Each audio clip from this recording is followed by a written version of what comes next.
German commanders laughed at the flying bomb until it hit London. Chapter 1. The Crude Toy. The conference room at Peenemünde fell silent. On the table before them lay blueprints for something that looked quite frankly ridiculous. A small aircraft with stubby wings, no cockpit, no pilot, powered by what amounted to a tube with moving shutters. The year was 1942, and the engineers from Argus and Fieseler were pitching their flying bomb to the German High Command. Field Marshal Erhard Milch, State Secretary of the Reich Ministry of Aviation, studied the drawings with barely concealed skepticism. This was the Luftwaffe's answer to the Army's sophisticated V-2 rocket. This cheap, simple contraption. While Werner von Braun's team was building elegant, technologically advanced ballistic missiles on the Baltic coast, the Air Force was proposing what looked like a tin can with wings. The design was absurdly simple. Robert Lusser and Fritz Goslau had sketched it out in February of that year, combining the pulse jet engine that Paul Schmidt had been tinkering with since the 1930s with the body of a basic aircraft.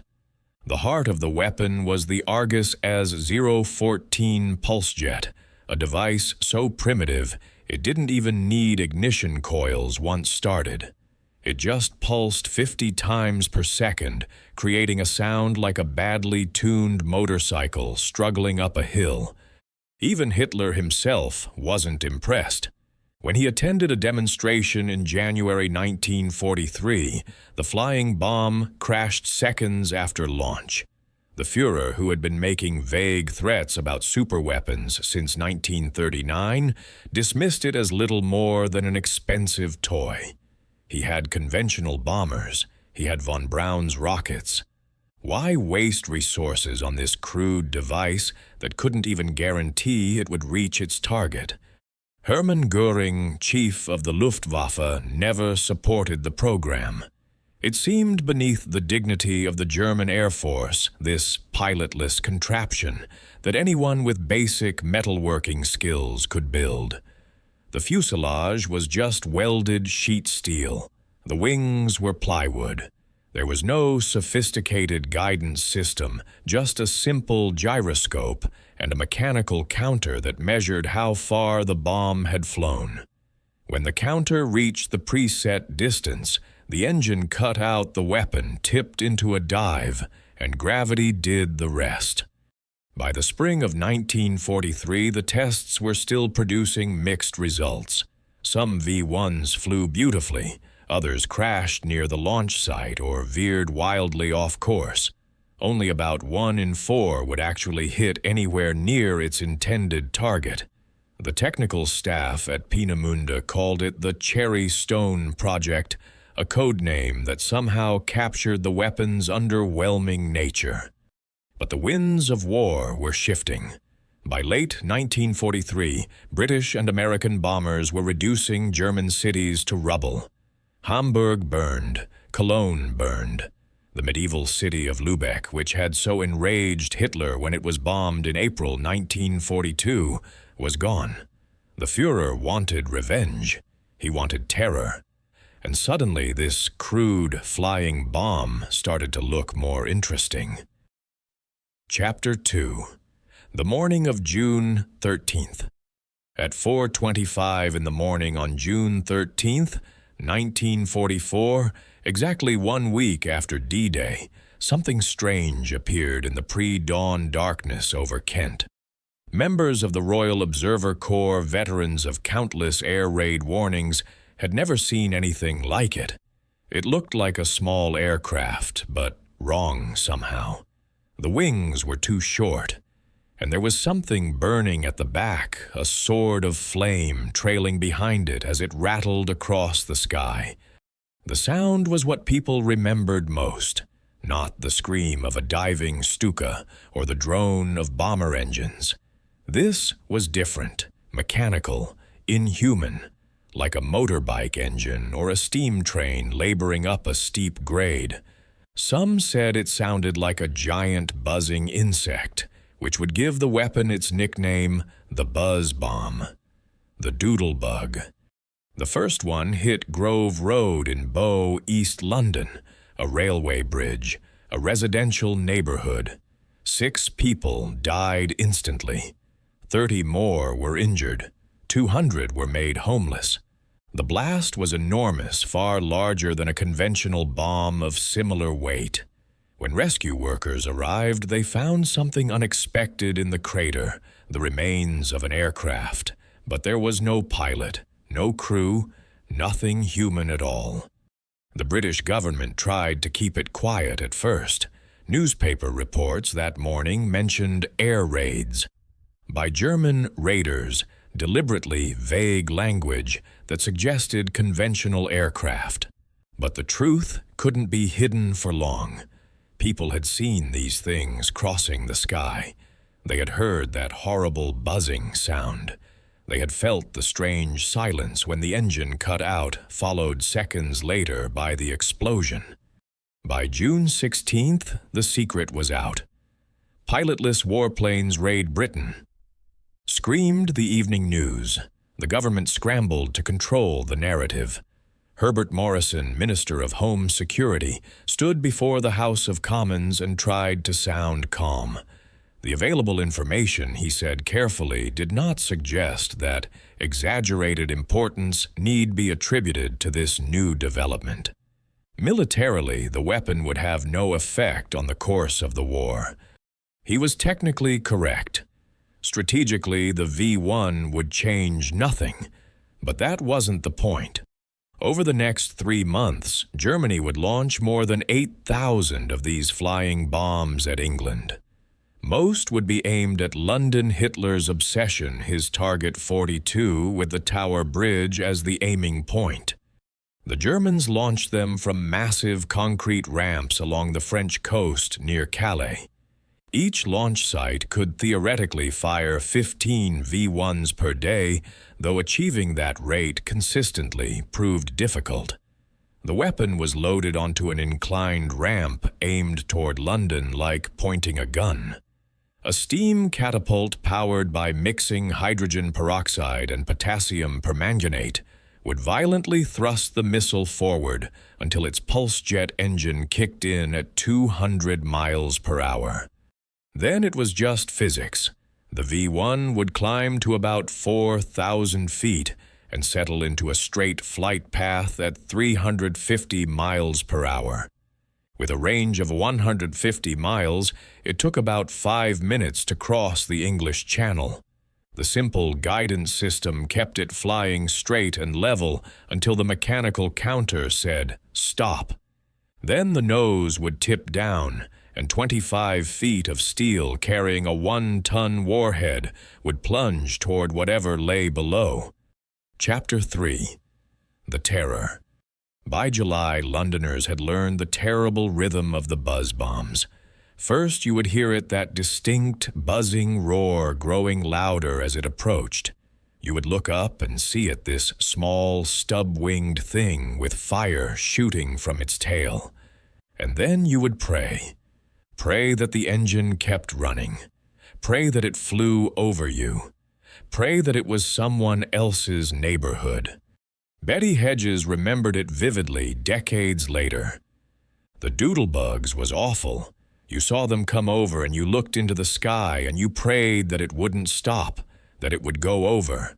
But then, suddenly it would stop and then it would drop. You had to pray that it wasn't coming near you. That moment of silence became the most terrifying sound in London.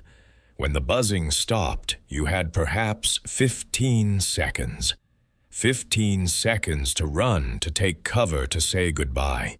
Then the explosion and another part of London would cease to exist. George Gwynne Evans of the Royal Artillery described the scene. "We just heard the sound, and then this flame going across the sky at a pretty rapid rate." John Barlow, an air raid warden in Dartford, tried to explain what he was seeing to someone on the phone. "I said it's got a sheet of flame from its tail. It's like a plane with the wings cut off to 1/3 the length, and I am quite sure that the chap at the other end was convinced that I had been drinking all day. The numbers mounted with horrifying speed. 5,500 people killed, 16,000 injured, more than 1 million evacuated from the city. Each V1 that made it through the defenses could damage 400 houses on average. Entire streets would vanish in seconds. Croydon, a borough in South London, was hit hardest, losing over 1,000 houses. In Berlin, Joseph Goebbels, Hitler's propaganda minister, was ecstatic. Finally, Germany had its revenge weapon. Radio Berlin crowed about the devastation, the unique destruction, the enormous conflagration. The pilotless planes, Goebbels shouted into the microphone, have caused the war to enter a new phase. He was exaggerating wildly, of course, but in London, people were genuinely afraid. Winston Churchill considered the unthinkable. In private discussions with Allied leaders, he raised the possibility of using poison gas on German cities. That's how desperate the situation felt in those summer months of 1944. The V1 wasn't winning the war for Germany, but it was achieving exactly what Hitler wanted: terror. Chapter 4. The Fight Back. The British threw everything they had at the buzz bombs. 3 defensive lines were established between the French coast and London.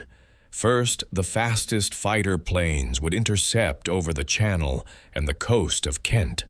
Hawker Tempests, Supermarine Spitfires, and de Havilland Mosquitoes took to the skies in specially designated zones where only the quickest aircraft were permitted. The tactics were desperate and dangerous.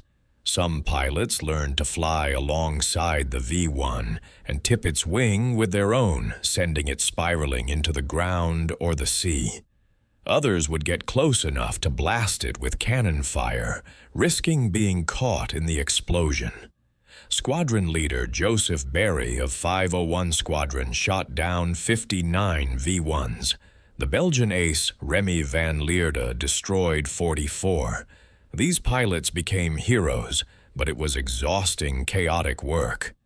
The second line of defense was a massive array of anti-aircraft guns positioned along the North Downs.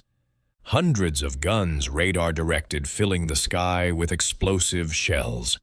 And finally, if the V1 made it past both defenses, there were the barrage balloons around London itself, steel cables hanging from tethered balloons, hoping to snag the flying bombs like fish in a net.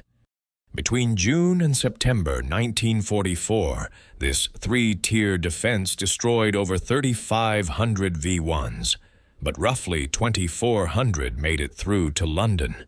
The city burned, the hospitals overflowed, the morgues couldn't keep up. Then in late August, salvation came from an unexpected source: the advancing Allied armies. After the breakout from Normandy, British, American, and Canadian forces raced north through France, overrunning the launch sites. The last V1 battalion abandoned its position on August 29, 1944. The main bombardment was over. The Germans tried to continue the campaign by launching V1s from Heinkel bombers flying over the North Sea, but the numbers dropped dramatically. Hitler shifted focus to Antwerp, the Belgian port the Allies desperately needed for supplies, but the terror phase was ending. Chapter 5. The Legacy. By March 28, 1945, the last V1 reached London. In total, the Germans had launched over 10,000 flying bombs at Britain. The death toll stood at 6,184 people killed, with nearly 18,000 seriously injured. Entire neighborhoods had been erased, families destroyed. And yet the V1 had failed in its strategic purpose. It didn't force Britain out of the war. It didn't stop D-Day. It didn't prevent the liberation of France or the crossing of the Rhine. The German commanders who had once laughed at this crude weapon had been proven both right and wrong. Right that it was crude, inaccurate, and easily defeated. Wrong that it didn't matter. Because the V-1 changed warfare forever, it was the world's first operational cruise missile. Every cruise missile that came after, from the American Tomahawk to modern precision weapons, owes its existence to this strange, buzzing bomb born in the laboratories of Peenemünde. The technology was remarkably prescient. A jet-powered pilotless aircraft that could deliver a warhead across long distances without risking a crew. The concept was decades ahead of its time, even if the execution was primitive. The simple pulse jet that so many had mocked became the foundation for modern jet propulsion research. Hanson Baldwin of the New York Times understood this even in August 1944, while the bombs were still falling. "The flying bomb will not win this war," he wrote. "But both of them are weapons of the future. Both have had and will continue to have considerable effect upon military operations." History proved him right. After the war, Wernher von Braun, the genius behind the V-2 rocket, went to America and eventually led NASA's Marshall Space Flight Center. The United States military copied the V-1 almost exactly, creating the JB-2 Thunderbug. The Soviets did the same. The age of the missile had begun. The V-1 flying bomb was born from desperation developed by skeptics and deployed by a regime that had already lost the war. Those German commanders who had laughed at the crude flying bomb in 1942 had been silenced by 1944, not because it won the war, but because it showed the future. A future where war could be waged by machines, where terror could rain from the sky without warning, where a simple mechanical counter and a tank of low-grade fuel could carry death across the channel in 5 minutes. The buzz bombs are long gone now. The launch sites are tourist attractions. The blueprints are in museums, and the last survivors who remember that terrible buzzing sound are fading away. But every time a cruise missile streaks toward its target, every time modern warfare demonstrates the power of unmanned weapons, the ghost of the V-1 is there. It was crude. It was inaccurate. It was in many ways exactly the cheap toy that Hitler's commanders had dismissed. But it worked, and it terrified an entire city. And it showed the world what the future of warfare would look like. The German commanders who laughed were wrong about one thing. It wasn't a joke. It was a warning.